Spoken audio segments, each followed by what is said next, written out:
Muito bem. Eu sei que vocês estão doidos para dormir.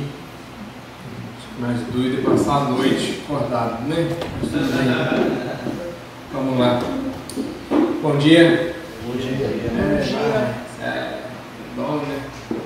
Acorda aí, gente. Bom dia. Bom dia. Aí, fingiram direitinho. Bom, nós vamos dar prosseguimento. Hoje é o último tópico da nossa proposta sobre congelados. Já vimos que podemos ser congelados pelo medo, pela frustração, pela ansiedade e até pela dor. E hoje a abordagem, ainda que dor e sofrimento estejam no mesmo espectro, e eu diria que sofrimento abraça a dor, dor está contida em sofrimento, a minha ideia é trazer uma abordagem diferente sobre sofrimento, e que assim você tem uma nova perspectiva sobre sofrimento na sua vida. A vida, quando nós somos jovens, a própria Escritura reconhece que é uma vida que tem praticamente uma ausência dos dois últimos tópicos, dor e sofrimento. A Escritura é clara em Eclesiastes que nós deveríamos, nesta idade, afastar da nossa carne o sofrimento e a dor, ou seja, evitar sofrer. Entretanto, se Deus lhe der a bênção de passar dessa idade e ficar um pouco mais velho, você vai começar a experimentar algumas coisas. E a ideia, pelo menos dessa minha última abordagem, é que você tenha um instrumental mínimo para que os próximos passos não te congelem, para que você, andando alguns passos no caminho, não venha a se desviar, e pode ser logo, poucos anos à frente, porque quando a dor e o sofrimento te visitam, você pode ter uma interpretação errada sobre o que esse sofrimento significa na sua vida. E essa é a abordagem que eu quero trazer nesta manhã um pouquinho diferente, pensando sobre como seria difícil mantê-los acordados. Eu preparei bastante texto bíblico para você ler, então nós vamos, aí você fica atento. E aí eu não sei o que eu faço, se eu deixo você à vontade para escolher qual texto você quer ler, ou se eu peço que Deus me use e eu aponto para você e te acordo, te descongelo do seu sono, né? Ainda estou decidindo. Enquanto eu oro aqui pedindo que Deus me abençoe, você pede para que Deus me dê sabedoria, tá bom? Vamos orar? Deus bendito, mais uma vez nós estamos na Tua presença em oração nesta feita para pedir que o Senhor abençoe o estudo da Tua palavra. Muitos textos serão abertos, a Tua palavra será lida, e nós pedimos que o Senhor nos fale através da Escritura. Mais uma vez, fale o nosso coração e nos prepare para lidar com o sofrimento de uma maneira que te agrade, que não nos congele, não nos afaste de Ti.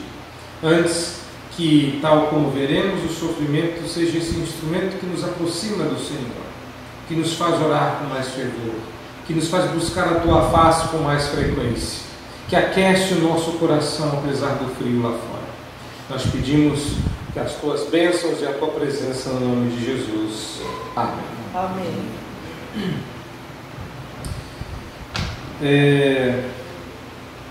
Infelizmente ou felizmente, mais felizmente eu acredito, esse exemplo não é meu. Eu poderia ter usado ontem, mas resolvi guardar. Tinha tanto exemplo para ontem que eu resolvi guardar esse para hoje. Eu trabalho com uma pessoa muito especial em muitos sentidos. E um desses sentidos é que é conhecido, pelo menos do público mais próximo, que o meu chefe tem um problema sério nos olhos. Ele já passou por inúmeras cirurgias. Hoje o problema é mais contido, ele quase ficou cego várias vezes. Ele tem um problema raríssimo nos olhos, raríssimo, e ele vai passando por cirurgia após cirurgia, e parece que as últimas que ele passou tem contido esse problema, mas o perigo dele ficar cego é constante. A cegueira o ronda como o diabo anda ao nosso redor a qualquer momento. E alguns anos atrás, quando essa situação era mais grave, e ele não sabia o que fazer. Essa técnica cirúrgica que ele tentou nos olhos nos últimos anos, ela é recente, ela não havia sido inventada, descoberta, use o nome que quiser. Existia a iminência dele ficar cego. Pra você ter uma ideia, eu perguntei para ele, ele sente muitas dores nos olhos, e a gente estava numa reunião de presbitério, eu perguntei como é que o senhor está, ele disse tudo bem, eu falei, não, como é que estão os olhos? Ele falou, doem, e quando eu consigo enxergar, pense uma tela de vidro onde você passa uma camada fina de vaselina. Isso é quando eu enxergo bem. Sem óculos, essa camada tem um dedo de espessura. É assim que ele enxergava, a dificuldade dele. E aí ele contou, aí ele passou, eu estava conversando com o pai dele, que era meu professor, e ele contou de uma situação em que eles estavam conversando, pensando sobre como seria se ele ficasse cego. E aí ele disse essa frase que eu quero compartilhar com vocês. O pai pergunta, filho, como é que é? Como é que você está? Como é que você está dentro do seu coração? E se acontecer? Ele falou, pai, lembra quando nós éramos pequenos e morávamos no sítio e começava a escurecer lá fora e o senhor corria para dentro para acender as luzes de dentro de casa? Ele falou, lembro. Ele falou, então, à medida que eu vou percebendo que está escurecendo lá fora, eu vou tentando acender as luzes do coração. Sofrimento é isso. Sofrimento é a escuridão começando ao seu redor, forçando você a acender as luzes do coração. Como é que a gente faz isso, não é? E eu quero dar uma ideia de como você faz isso. Primeira coisa que eu quero falar é sobre a nossa sociedade hedonista e os nossos ídolos compartilhados.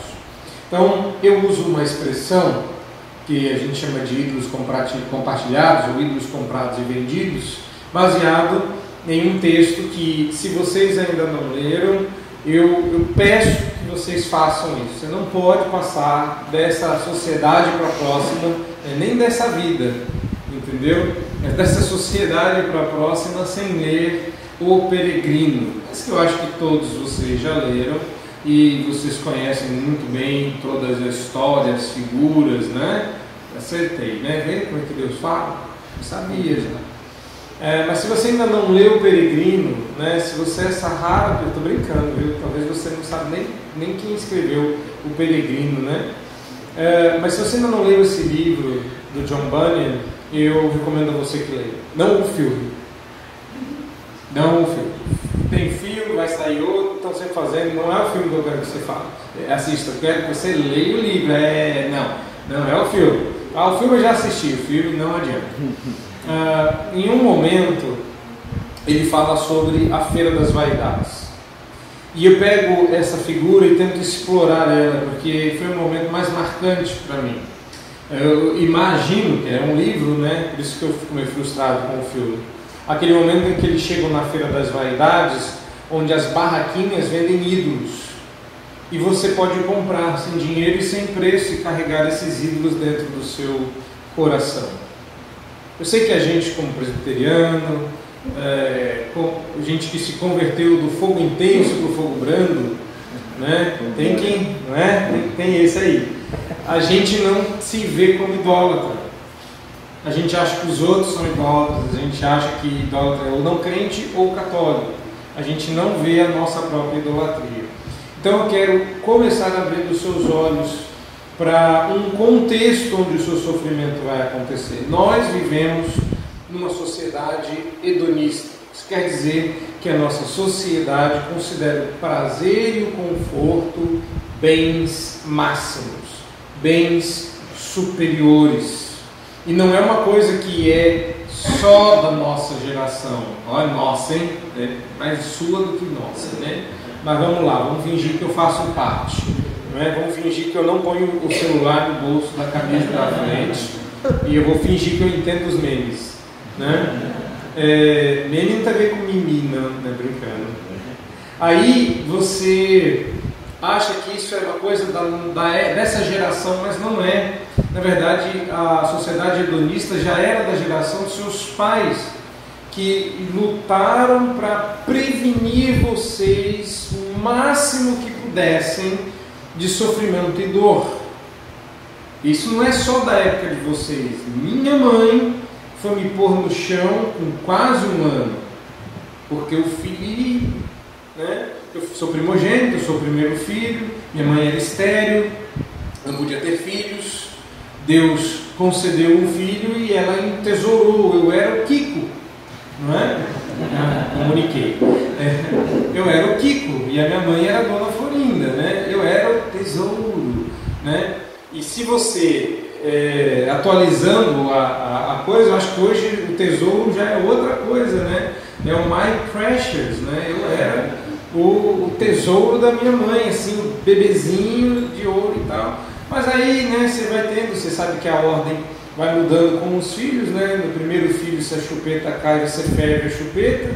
No segundo filho, você limpa com álcool. No terceiro, você passa na camisa e enfia na boca.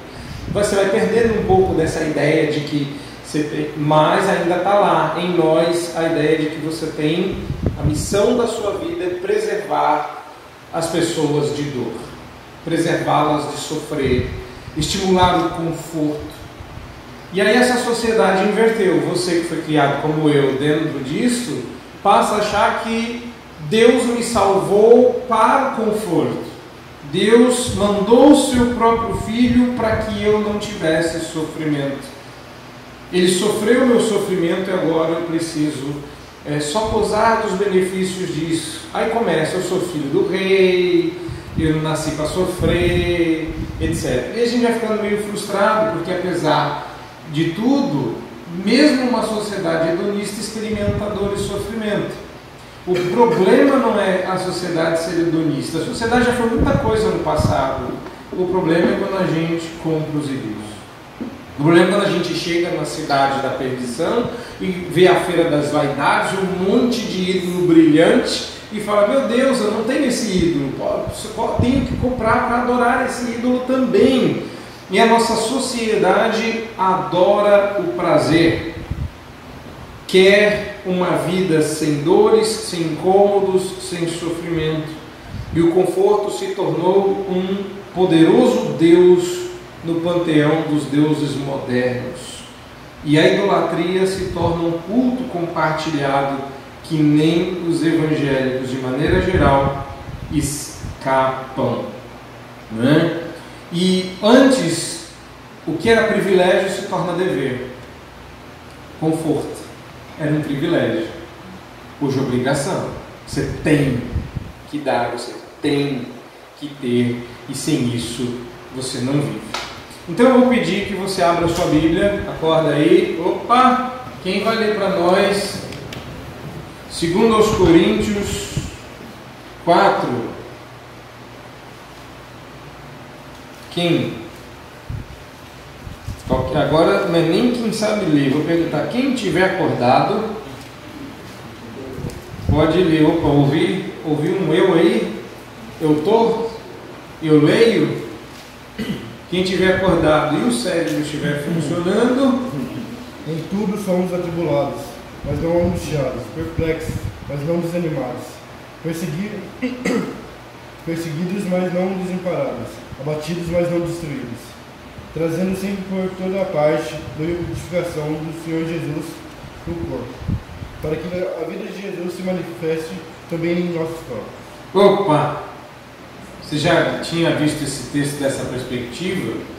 Paulo está dizendo que a vida de Jesus se manifesta no nosso corpo, mas a lista anterior não é graça sobre graça, não é na vitória, não é no livramento. Eu sei, obrigado.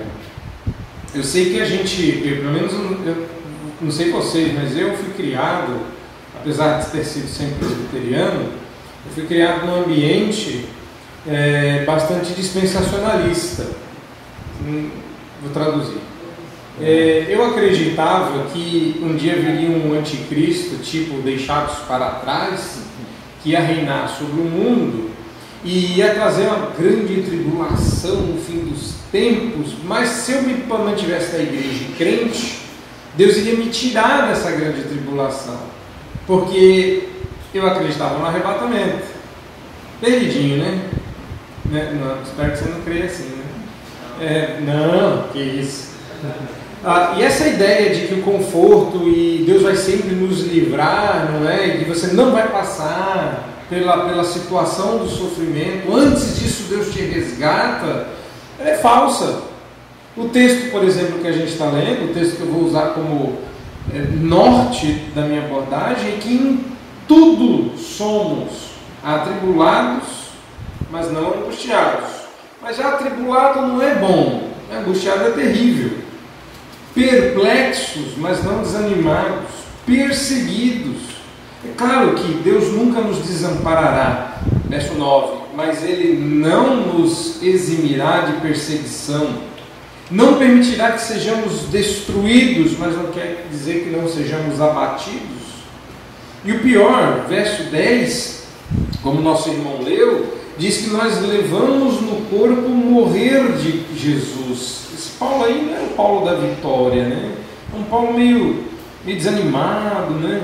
Um Paulo meio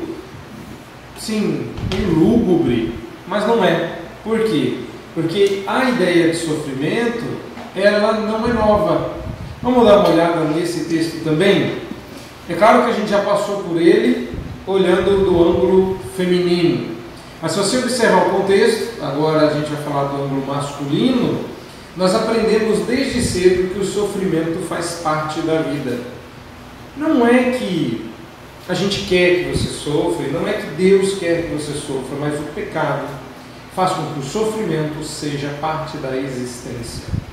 Infelizmente, nós não alcançaremos a ausência de sofrimento nesta vida.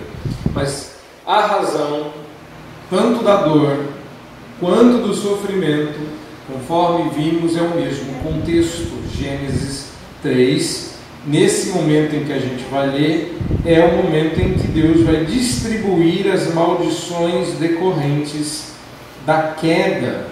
Quem lê para mim aí o verso 17, 18 e 19? E Adão disse: neste amor da tua mulher, comeste da árvore que hoje não comestes, maldita é a terra por tua causa. Então, primeiro, vamos devagarzinho, interrompendo você aí. Maldita é a terra por sua causa. Eu não vou entrar no ponto de como aconteceu o pecado, você já conhece isso, né? A mulher come, dá para o homem, Deus chama a atenção de Adão e aí começa. A primeira coisa é que a terra passa a ser maldita por causa de Adão. Não é um sofrimento humano só, mas é um ambiente de sofrimento. O cosmos partilhará da queda. Que mais?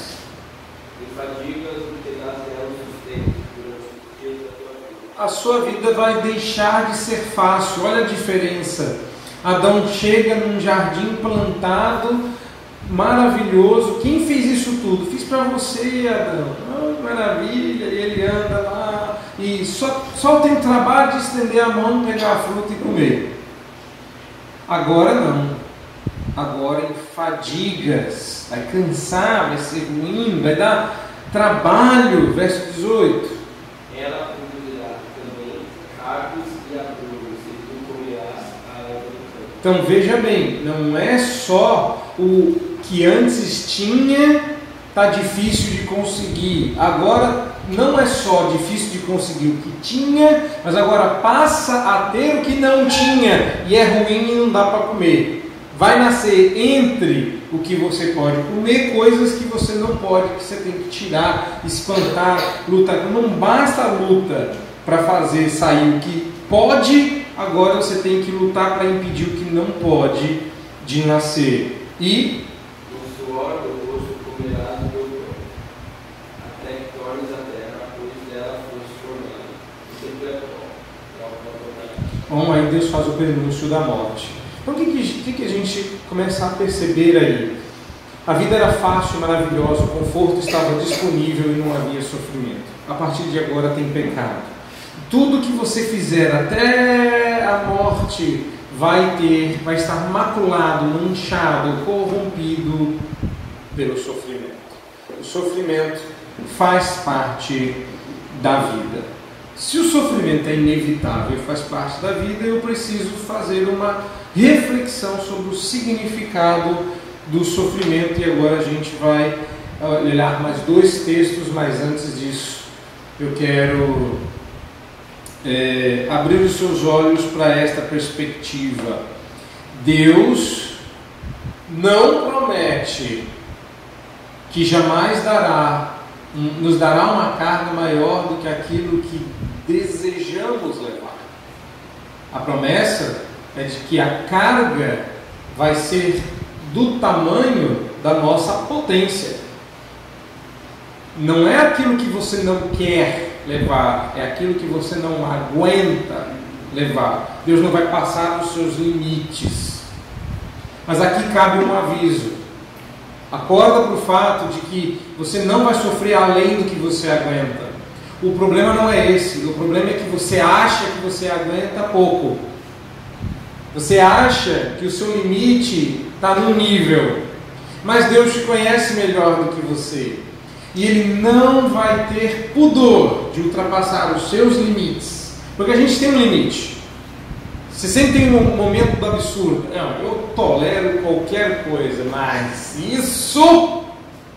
Você vai ver os meninos brincando. Aí é montinho, aí só todo mundo lá, pá, aí o cara cai né, em cima da cabeça do outro.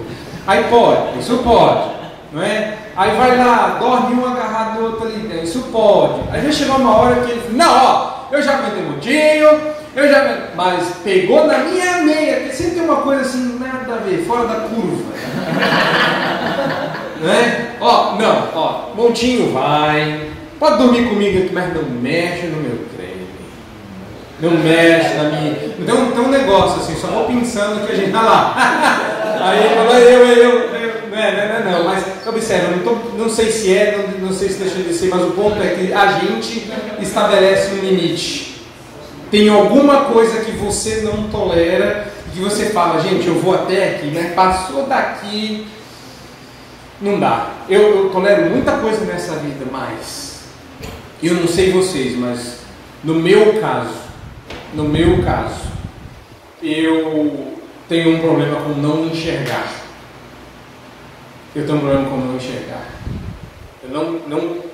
A primeira coisa que eu faço quando eu acordo é pôr o óculos. Quando eu sentava para assistir, quando eu era mais novo, as minhas séries e a televisão, eu sou de uma época que não era assim, não gostou da definição, se aumenta a definição, troca de canal no YouTube. Na minha época você tinha que escalar a montanha e subir o telhado, chutar a antena, acertar onde estava o satélite, porque senão, não é? Bombril na ponta da antena em casa, que mais? O irmão lá embaixo falando se está mostrado. Não, tá bom, tá ruim, é o que você desce. Isso é bom, não é? Não é. Vocês vão ver, então. Eu sou dessa época aí. Eu ficava embaixo e meu pai lá em cima. Vai, né? Mais para a direita, isso, tira espinha e por aí vai. Vocês não são nem dessa época que as antenas tinham umas espinhas de peixe assim. Mas eu estou dizendo que eu tinha um problema com não enxergar bem. Eu tenho até hoje um problema com não enxergar bem. Eu fico extremamente irritado. E uma das coisas que nossa família gosta muito é de assistir filme. Uma coisa que nossa família gosta muito é de assistir filme 3D. Uma coisa que eu detesto muito é o maldito óculos 3D. Porque todo mundo pode pôr aquele trem na cara e eu precisava ter um nariz maior para colocar tanto óculos. Eu ponho aquilo, fica aí, não cabe no olho, aí eu tiro o óculos, não enxergo, eu estou cego em 3D, é horrível. Eu detesto não enxergar. Eu detesto. Eu perguntei para o meu chefe como era a questão de não enxergar, porque meu maior problema e temor seria ficar cego. E Deus vai tomando. Eu sei que esse é um temor grave no meu coração, e Deus me provoca, porque eu estou desde os 20 e poucos anos esperando para operar, e a minha miopia não para. Aí era assim, quando tiver 25 ela estaciona. Aí fiz 25, como é que está? Quando tiver 29, 30, 35, eu vou fazer ano que vem, não vou dizer quando. Mas, gente, eu estou chegando na casa dos 40 e a miopia não para, quer dizer, uma hora eu vou ficar cego. E eu assisti aquele filme antigo do cara que ficou cego e foi para a selva e virou ninja, né? E aí eu ficava assim, será que eu vou ficar cego e viro ninja? Né? Ninja cego, né? O personagem que eu mais gostava, quando a gente estava sentando aqui conversando sobre Cavaleiros do Zodíaco, o que eu mais gostava era o Shiryu, porque ele ficou cego, mas ele era cego e ele ainda tinha poderes. Quer dizer, eu se ficar cego, sabe o que vai acontecer? Eu fico só cego. Eu não vou virar ninja, eu não vou despertar o sétimo sentido, não vai acontecer nada comigo, eu só vou ficar cego. Sofrimento para mim é um problema. Qual é o seu limite? O que é que você não tolera? Até onde você tem uma gama de coisas que você coloca o seu limite, mas Deus sabe. E Deus sabe que dá para ir além do seu limite. Deus sabe que você aguenta mais. Deus sabe que não vai só até onde você vai me dizer. Deus sabe que se Ele me tomar a visão, eu aguentaria. Deus não vai me dar o que eu não possa suportar, mas Ele não disse que Ele não vai me dar tudo que eu possa suportar. E se Deus quiser ir até o seu limite? E o seu limite é ali. Existe um ditado americano que, você sabe que um camelo, né, dificilmente ele arria, né, mas existe a palha que quebra a coluna do camelo. Aquela agulhinha, aquela gotinha que vai fazer transbordar o balde. Deus para nessa gota. Antes de transbordar, Ele segura. Você acha mesmo que você sabe qual é o seu limite de sofrimento? O limiar da sua dor, até onde você aguenta? O ponto é que Deus sabe. E Ele disse, eu não vou deixar a palha que quebra a coluna do camelo cair sobre você. Eu não vou deixar a gota que transborda o balde cair sobre você. Mas não quer dizer que Ele não vai encher até a tampa. A maioria de nós não chega nem na metade e já está miando, já está chiando, já está reclamando. Então, não é até onde eu desejo levar, porque eu quero sofrer em Cancún. Eu adoraria, como eu tenho amigos e parentes que quando ficam muito tristes vão para Campos do Jordão. Então, é um fundi de tristeza. Não é? Eu trabalho com uma pessoa que eu estava acompanhando e ela passou por um divórcio. E aí, muito triste, eu falei, e agora? O que você vai fazer nas férias? Eu estou muito triste, eu preciso espairecer. Vou para a Alemanha, da Alemanha eu vou fazer um passeio e tal, e depois na França eu volto para o Brasil, ficar lá uns 20 dias fazendo um tour pela Europa. Eu falei, e você? Eu falei, vou para Itaquera, pegar um trem. O que eu vou fazer, né? Vou para Jabaquara e volto. Você entende? É claro que eu quero um limiar maior de sofrimento para que quando eu sofro, quando o nível de sofrimento cair, foi do tipo, esqueci o que acontece bastante, né? Esqueci o guarda-chuva e está chovendo. Esse é meu nível máximo de sofrimento. Mas não é isso que Deus quer para nós. Vamos abrir a Bíblia em 2 textos? O primeiro deles é o que eu acabei de falar, 1 Coríntios 10, 13. Quem vai ler para mim? Ninguém quer ler? Aqui. E Mateus 11, 28 a 30. Quem vai ler para mim? Aqui. Então, tudo desse lado aqui. Vamos lá. 1 Coríntios 10, 13. E Mateus 11, 28 a 30. Depois nós vamos ficar num texto só, aí todo mundo abre e a gente vai lendo só os versículos. Diz lá em 1 Coríntios 10, 13. Não só aos homens, e Deus é fiel. Ele não permitirá que vocês sejam mentados além do que podem suportar, mas quando forem tentados, Ele mesmo lhes providenciará um escape para que possam suportar as festas idolatras e as ceias do Senhor. Não, só até a parte do possa suportar, tá bom.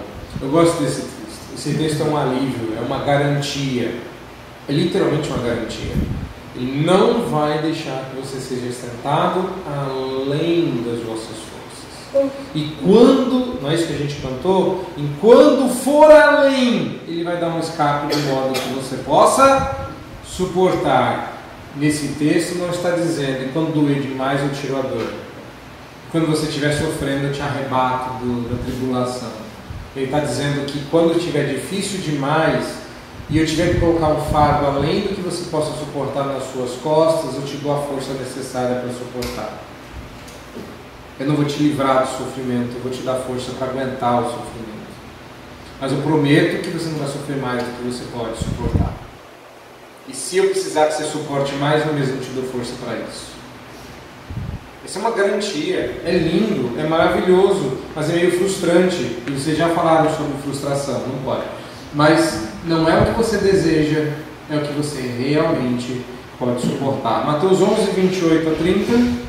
Vinde a mim, todos os que estáis cansados e sobrecarregados, e eu vos aliviarei.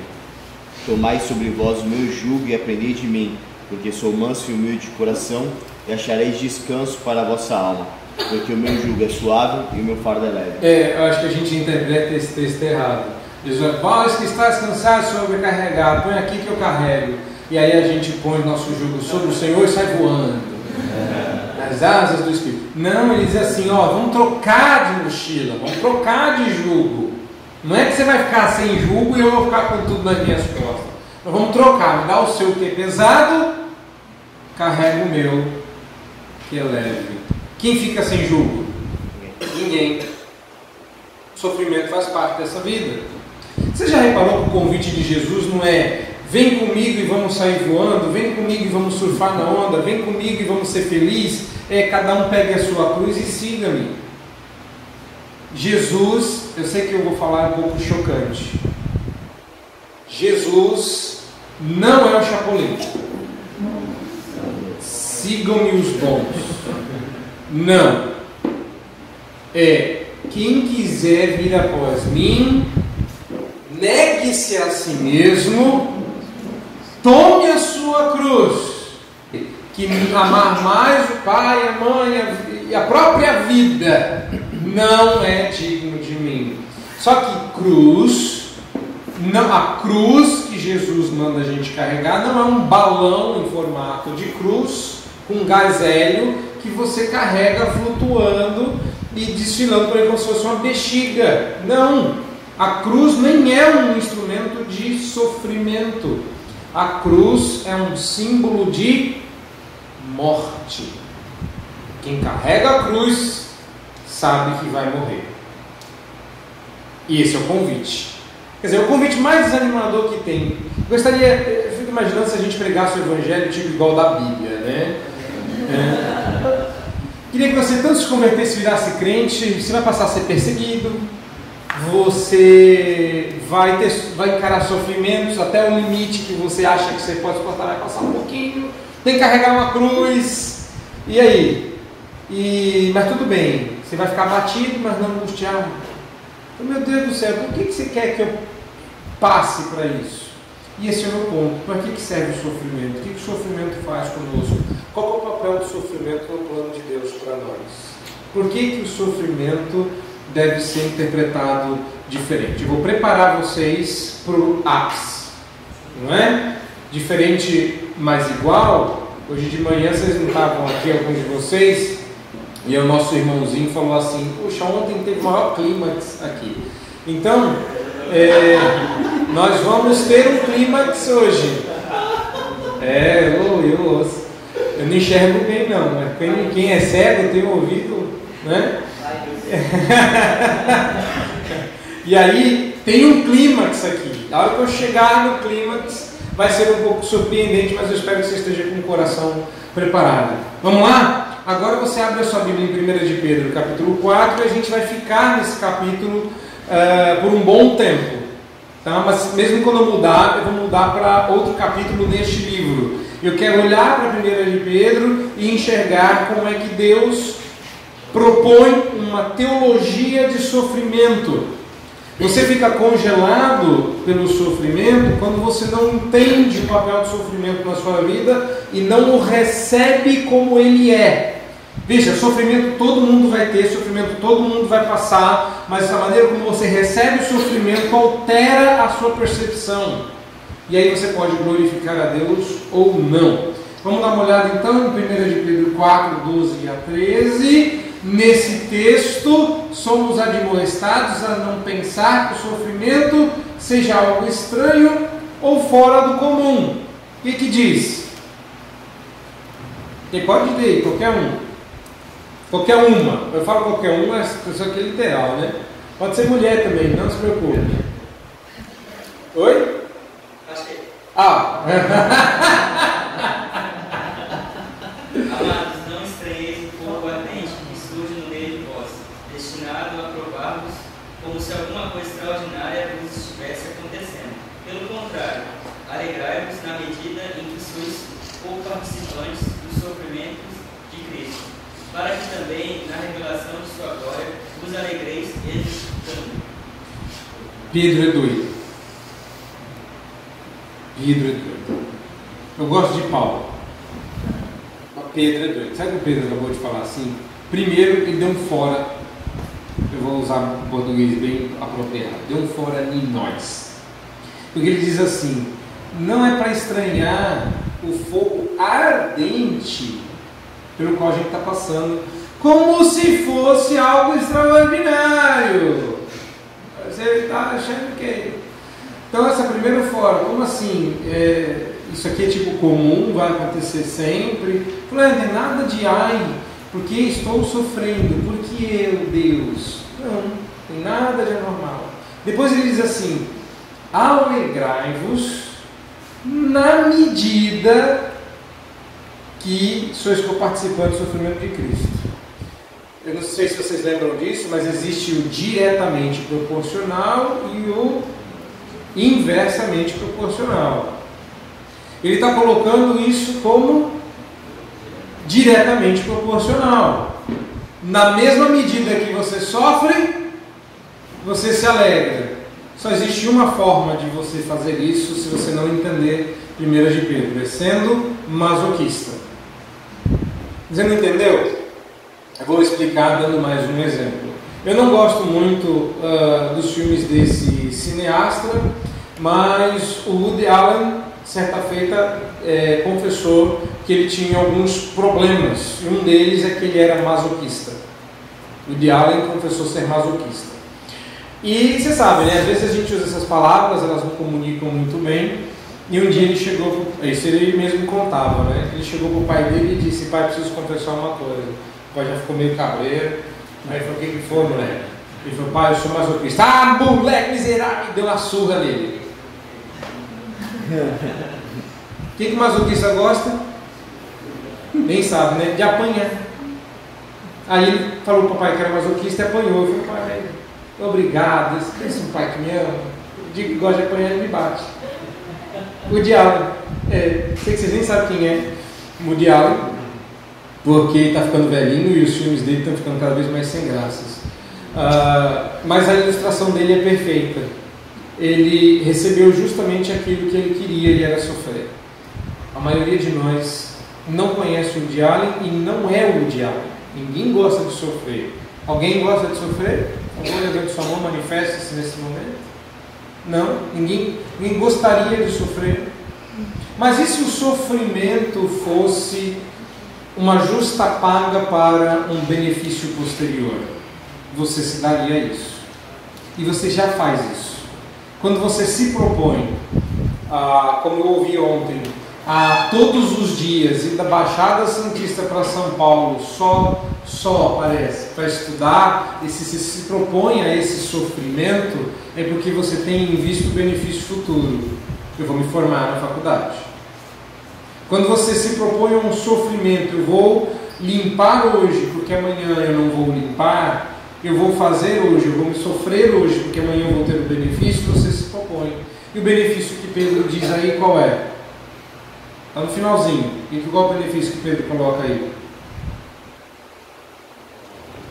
Pode ler. Pelo contrário, alegrai-vos na medida em que sois coparticipantes dos sofrimentos de Cristo, para que também, para que, objetivo, na revelação de sua glória, vos alegreis exultando. Nos alegreis exultando.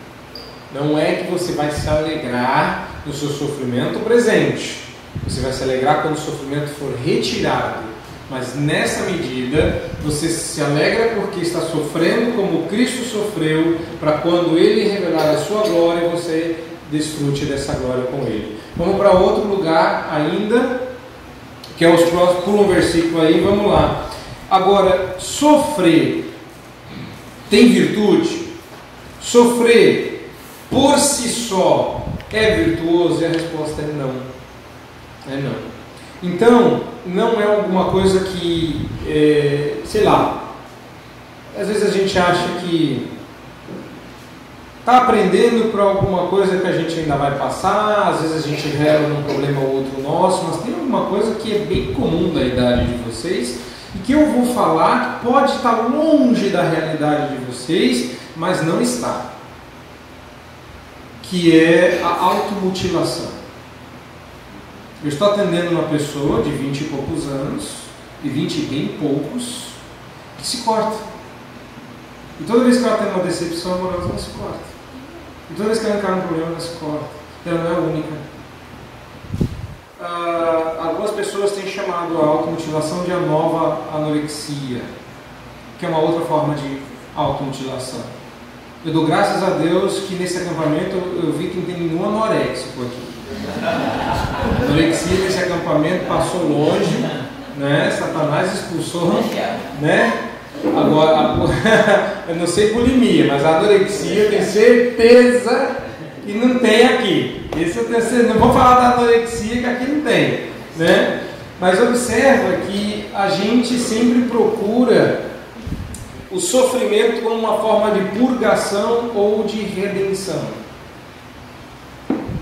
Sofrimento como uma espécie de purgatório em vida. Antigamente, a religião estimulava isso, o autoflagelo, porque aquilo ajudava você a mortificar a carne, a se chicotear. Ainda existe isso, um aparelhinho que é um negócio horroroso de tortura que você coloca ao redor da coxa e ela vai furando a sua coxa. Então, quando você está com muito pecado, você precisa, isso ainda existe em alguns círculos católicos mais rígidos, quando você precisa mortificar a sua carne, você não pode gastar tempo se mutilando, se chicoteando, você põe aquela coisa que tem uns ganchinhos assim na coxa e você puxa até que os cravos entrem na carne. E aí você fecha tipo um cinto, se veste e aquilo fica comendo você enquanto você vai vivendo, porque essa dor, esse sofrimento vai purgando os seus pecados. Esse aí parece muito distante da nossa realidade, mas qualquer dia desses, Deus nos livre de esbarrar em gente que acha que o sofrimento é algo merecido como justa paga, como punição, como purgação. E o que nós vamos ver agora nesses versículos é que sofrer sem conforto de Deus não é virtuoso. Então qualquer coisa que você faça para sofrer, porque você tem que se martirizar, você acha que você merece, você se punir, você é um tolo. É uma tolice se punir. É claro que aqui você deixou de dormir por prazer. Quantas noites você não vai deixar de dormir porque você merece estudar a noite toda, porque você não estudou para esta prova? O resultado vai ser exatamente o mesmo. Não vai dar certo. Você vai estar cansado demais para lembrar de tudo que você estudou.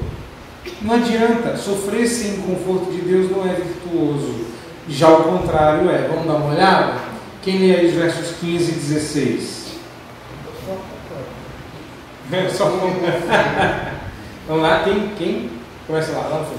Se algum de vocês estiver de sofrer, não seja por ser assassino, ladrão, criminoso ou por sofrer na vida dos outros. Mas, se alguém sofrer por ser cristão, não fique envergonhado, mas agradeça a Deus o fato de ser chamado por esse nome. Viu? Quando é sem Deus, quando é sem o conforto de Deus, quando não tem a ver com o cristianismo, sofrer não tem virtude. Ninguém sofre por ter feito alguma coisa errada. Ninguém porque eu estou sofrendo os sofrimentos de Cristo por conta do meu pecado. Não. Se você está sofrendo por ser um cristão, aí tem alguma virtude. Mas do contrário, não. Então, mais um exemplo. E esse exemplo foi um que eu ouvi quando estava no JMC, lendo os livros dos mártires. Aquilo me chamou muito a atenção, porque a gente não precisa se colocar em perigo ou se martirizar. Mas se for necessário morrer por Cristo, a gente deveria estar disposto. E conta-se essa história de uma moça, uma mulher, que foi colocada para ser devorada pelos animais na arena, na época da perseguição dos cristãos. E quando eles soltaram os tigres rondavam ela, mas não a atacavam. Lembrando que esses animais eram mantidos sempre famintos, para quando um cristão fosse jogado na arena, esses animais voassem em cima deles e dilacerassem eles. A lá Daniel, os leões que não comeram, não se alimentaram dele na noite anterior, quando jogaram os seus algozes, diz que antes que eles caíssem na cova, seus corpos já haviam sido dilacerados, porque os leões não deixaram cair. Então era nesse nível que a coisa acontecia. A hora que soltaram os tigres e os tigres não comeram e tal, foi meio frustrante. Disse dessa senhora, dessa mulher, que era uma mulher muito piedosa. E ela estava disposta a morrer. Então, colocaram, esse é o problema, a disposição de morrer tirou dela o temor. E aí os tigres não fizeram nada, retiraram os tigres e colocaram um algoz. E quando ele foi cortar-lhe a garganta, ele pôs a faca na garganta dela e ele não conseguia puxar a faca, porque ela olhava tão firmemente para ele, com orgulho e com, vou morrer por Cristo, e isto é uma honra. Porque quando a gente sofre com o conforto de Deus, existe virtude. E ele não conseguia, emocionado. E ela pega a mão do algoz e diz: você não pode me roubar esta honra. E ela o ajuda a cortar o próprio pescoço. Quando a gente sofre por Cristo é uma coisa, quando a gente sofre sem Cristo é outra. Quando você no seu trabalho, na sua escola, sofre porque você é um mau aluno e não porque você é um aluno cristão, tem algo errado. Quando você é perseguido por ser incompetente e não por ser crente, tem algo errado. Mas não se esqueça que ser perseguido por Cristo, sofrer por causa de Cristo é uma honra. É desonroso quando você diz que é crente e a pessoa pergunta: sério? Você? Nossa, não tinha percebido. E mais desonroso ainda, quando você está sendo zombado, você finalmente toma coragem e diz que é crente e vem alguém e diz: eu também. Que ruim, porque sofrer por Cristo é uma virtude, mas não sofrer à toa. Agora eu preciso modular. Vamos entender então por que é uma virtude, por que o sofrimento deve ser recebido com alegria, e eu diria até com ações de graças. Vamos continuar em Pedro, mas agora nós vamos do verso 19, capítulo 4 ainda, e depois capítulo 1. Vamos mudar a nossa forma de ver o sofrimento. Primeiro é de Pedro 4,19, quem lê para nós aí?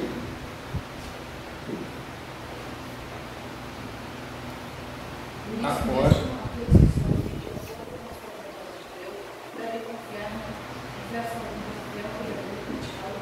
Ok, a expressão que eu quero pensar aí é que aqueles que sofrem de acordo com a vontade de Deus.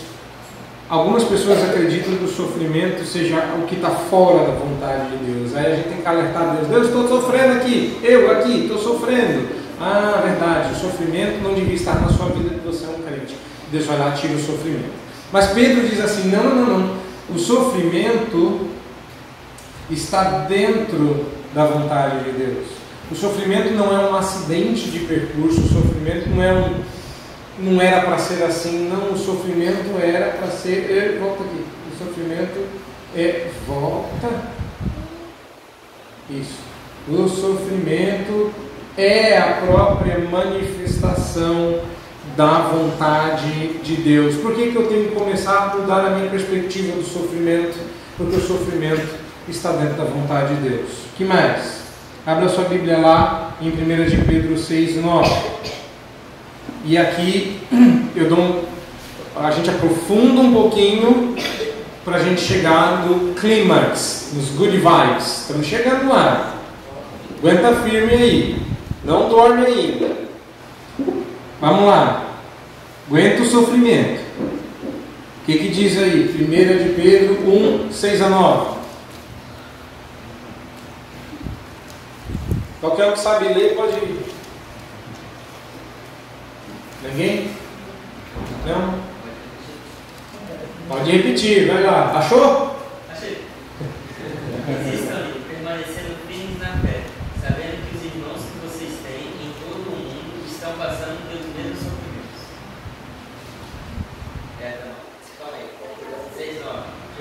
Não. 6, 7, 8 e 9. Mas é de...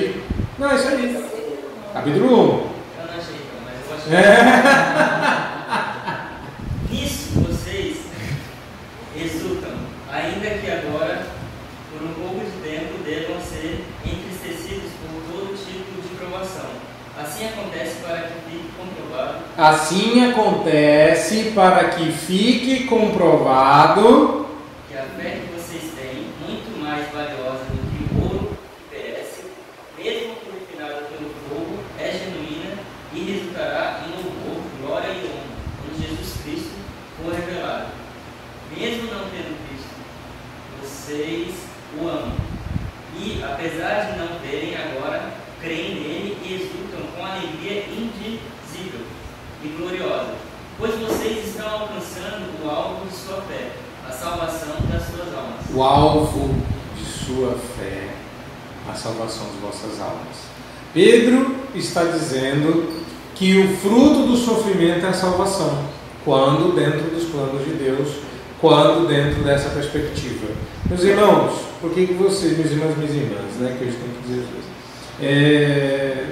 que tem homicídio e feminicídio, né? Então, tem de tudo. Então, por que você tem que se alegrar com o sofrimento? Como é que a sua perspectiva do sofrimento tem que mudar? O sofrimento, repare aí, é o instrumento nas mãos de Deus, através do qual Ele te torna mais parecido com Cristo, depura a sua fé, prova que a sua fé é genuína e faz com que ela alcance o seu fim, que é a salvação. O seu problema é quando você vê o sofrimento fora do plano de Deus, um intruso que não tem sentido. Você acha que sofrimento é igual mosca, não serve para nada, só para atrapalhar. Não, sofrimento tem uma função. Sofrimento, sabe o que é um formão? Alguém sabe o que é um formão? Não? Eles não sabem o que é um formão, só nós sabemos. Nem você sabe. Que coisa. Formão, você sabe o que é um formão? Esse aqui. Isso mesmo. Como é que é? Vamos lá, vamos ver a explicação. Faz o que com a madeira? É o lance que dá a forma para a madeira. Isso, é o lance. Isso, é um instrumento. Um formão pode ter vários formatos e um deles é um mais pesadinho que você passa e arranca uma lasca, ou você pode usar esse mais compridinho que ele está falando, que você vai batendo com a madeira e vai tirando pedacinhos para dar forma à madeira, vai cortando a madeira e tal. O que é o sofrimento? O sofrimento é esse instrumento, esse formão que arranca de você os pedaços que não prestam e que vai dando em você, madeira de Deus, a forma de Cristo. Só que arrancar pedaço dói. Só que se ele não tirar esses pedaços, você não fica parecido com Cristo. A escultura na madeira não aparece. Como é que o entendimento desse sofrimento muda você? Gênesis 50, 20. O que tem lá em Gênesis 50? Vamos relembrar. Historinha de criança que vale a pena. A gente às vezes olha para essas histórias de maneira muito infantil. Está na hora da gente atualizar as nossas histórias. Gênesis 50 é o desfecho de uma história muito triste. Esse menino de 16, 17 anos, ninguém tem aqui essa idade, mas todos já passaram por ela, 16, 17 anos, ele é o preferido do seu pai. Ele recebe uma túnica diferenciada e tal, vai levar comida todo solícito, né, para os seus irmãos, e os seus irmãos decidem aprontar com ele, mas assim aprontar hard mesmo. Eles fingem que esse menino morreu e vende ele como escravo para whatever. Eles não estão planejando para onde você vai levar para ele. Pode levar para o inferno, eu não quero saber dele aqui. E se ele morrer, ele morreu. E eles enganam o pai, dizendo que ele havia sido devorado por um animal no meio do caminho, e eles mentem, eles dissimulam, é uma coisa horrorosa. Esse menino vai como escravo, depois ele é comprado, vai trabalhar como servo, passa por uma série de problemas, ele está numa terra estranha, não tem quem defenda, ele é injuriado, vai preso, as coisas estão seguindo lá. Até que um dia, mais de 10 anos se passam, esse menino é resgatado, já é um homem agora, um pouco mais velho do que vocês, toda essa idade que vocês têm e estão passando. Ele estava sofrendo, sendo injuriado, preso e tal. Ele agora é o príncipe do Egito. Ele é o segundo que manda no Egito, a nação mais poderosa e mais forte da terra. Só tem acima dele o faraó. Ele manda em tudo. E aí vêm os irmãos dele, pedindo comida. A oportunidade de se vingar, a oportunidade de retribuir, a oportunidade de fazer com eles o que eles fizeram com você. Toda a amargura, todas as cicatrizes que você tem, todas as dificuldades que você tem para dormir, para andar, todos os pesadelos que você teve e ainda tem, é culpa deles. E você tem o poder nas mãos para esmagá-los como se eles fossem nada.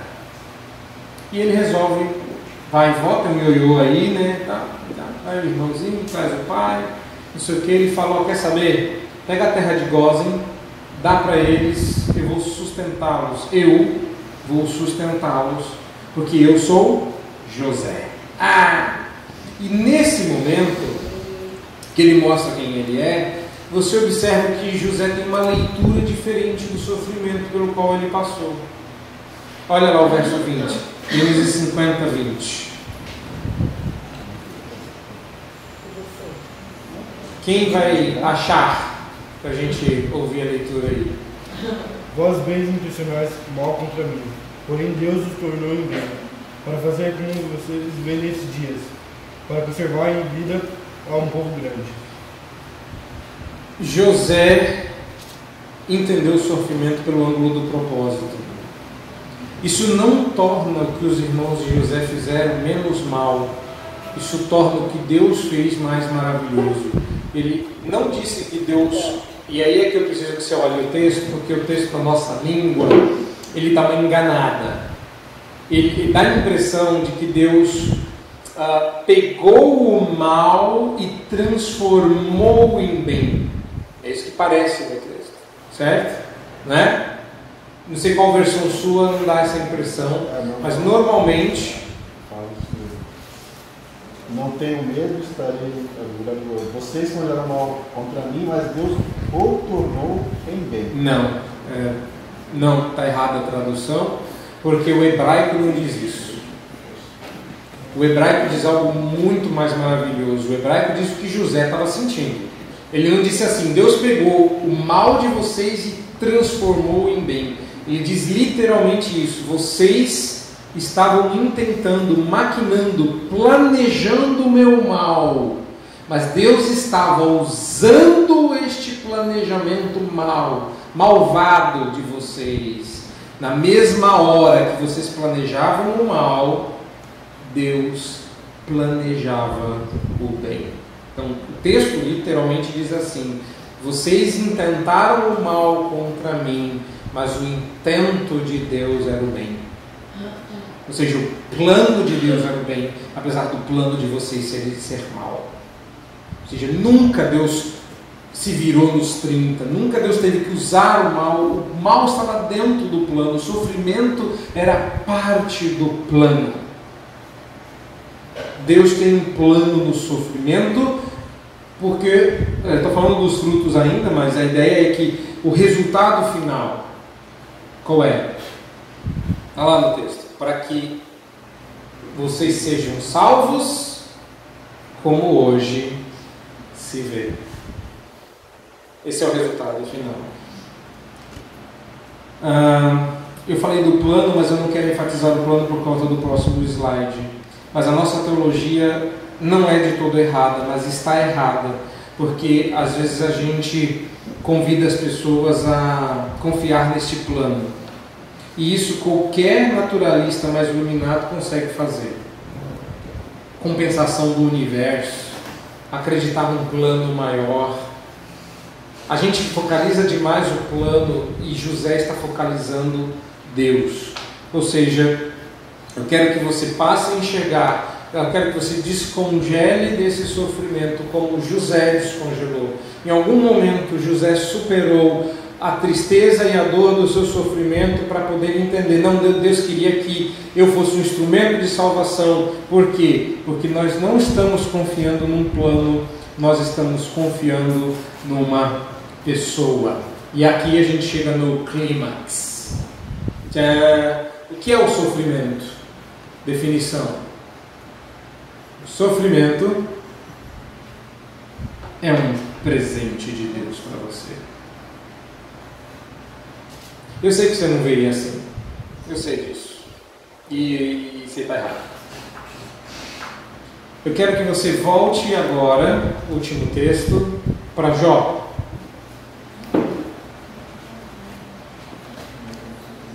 Quero que você olhe esse texto com outros olhos. Jó capítulo 1. Não, 2.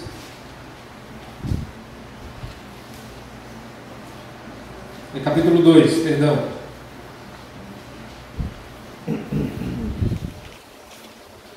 A gente leu ontem Jó 2:9. Agora veja a resposta que Jó deu no verso 10. Eu vou ler para você.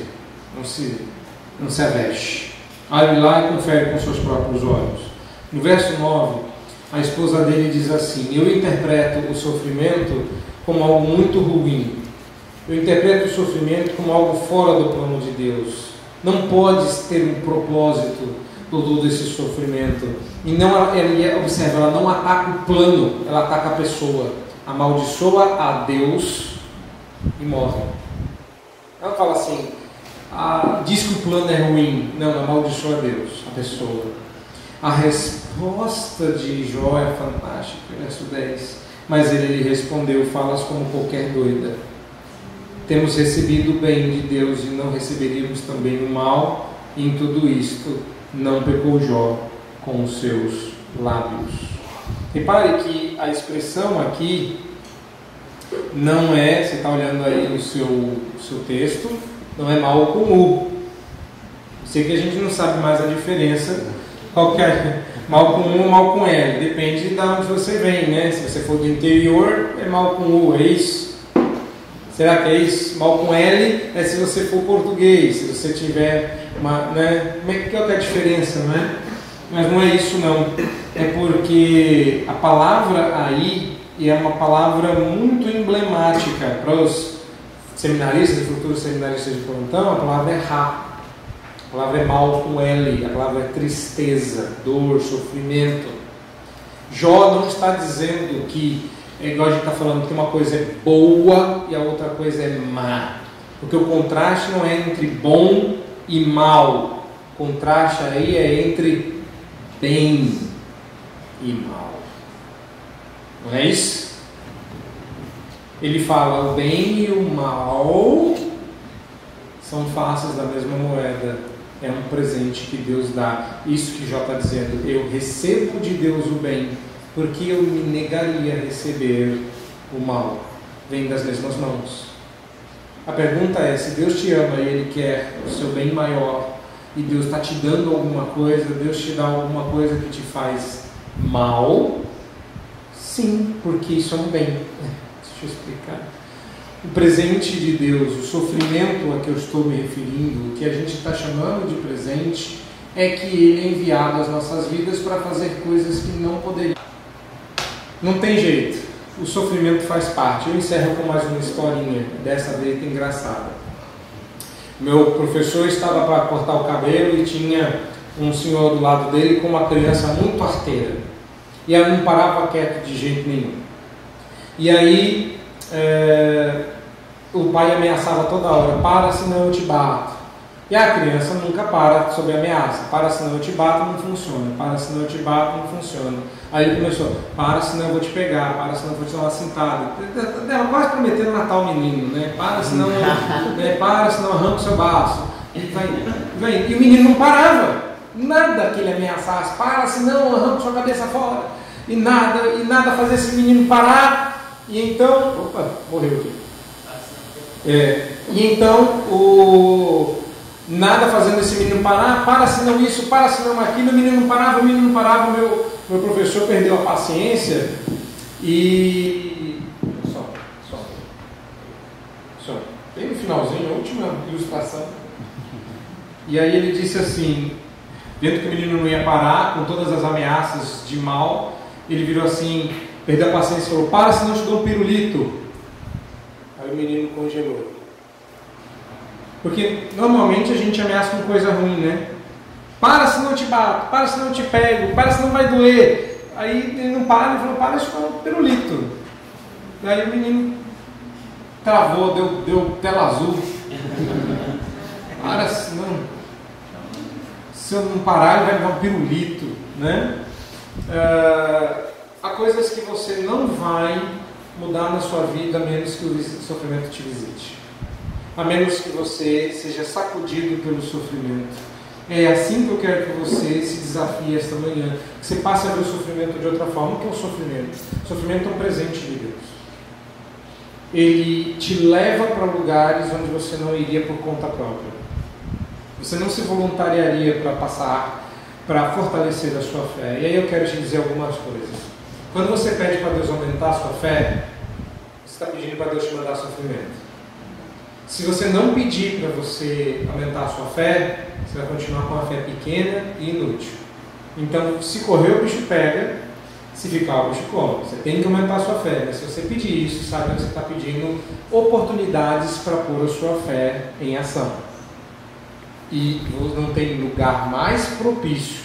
Você lê os textos, que o momento, o vale onde Deus vai te levar para você pôr a sua fé em ação é o sofrimento. Então, se você acha que é o sofrimento que te esfria, errou. O que te esfria é a sua falta de compromisso com Deus. O que te congela, o que te afasta de Deus, é a falta de vontade de ter uma fé mais robusta. É a falta de compromisso de entender o sofrimento como alguém bem-vindo. Você quer que o sofrimento vá embora, mas o sofrimento, ele é chato, ele é picuinha, ele é pirracento. Sabe aquele irmão, aquele colega de acampamento, quanto mais você empurra, mais perto ele quer ficar, resolve abraçar ele e dar um beijo para ver o que ele faz. Óbvio. Quando você disser assim, sofrimento, você é bem-vindo, senta aqui, o sofrimento fala, perdeu a graça, eu vou embora. Eu não estou dizendo isso como estratégia para você se ver livre do sofrimento, mas a ideia é que quando você lembra disso, você desperta do sono da indolência para a realidade da vida da fé. Ela está colocando você rumo à salvação. É assim que você deve entender a dor, a frustração, as oportunidades de medo, as incertezas da vida que geram ansiedade. Tudo isso é Deus dando oportunidade para você usar a fé, e você está usando tudo errado. A fé que te dá coragem, você troca por medo. A fé que te dá confiança e segurança, você troca por ansiedade. A fé que faz confiar, o inverso é a frustração. A fé que te acorda para uma vida futura, faz você curtir uma fossa, curtir a sua dor. O sofrimento é um presente de Deus, porque ele altera a maneira como você encara a realidade. Meus irmãos, era isso que eu tinha para falar para vocês.